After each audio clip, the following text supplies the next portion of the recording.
ஒரு முக்கியமான மெசேஜ் சொல்கிறேன். இந்த உலகத்தில்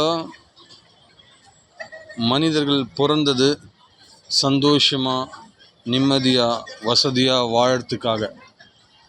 ஸோ இதெல்லாம் இருந்து வாழ்ந்துட்டு இருக்கிறவங்க இருக்காங்க.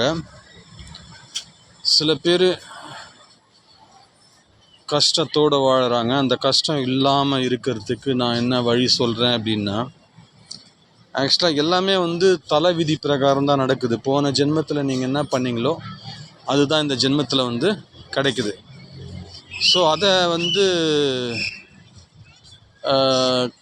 கிளியர் பண்ணிவிட்டு வாழணும் அப்படின்னா மெடிடேஷன் ரொம்ப இம்பார்ட்டண்ட். உங்களுக்கு எந்த கடவுளை பிடிக்குமோ அந்த கடவுளை நினச்சி மெடிடேஷன் பண்ணுங்கள். அதுக்கப்புறம் முக்கியமாக உங்கள் குல தெய்வத்தை வணங்குங்க. ரொம்ப நல்லது. ஓகே, பாய்.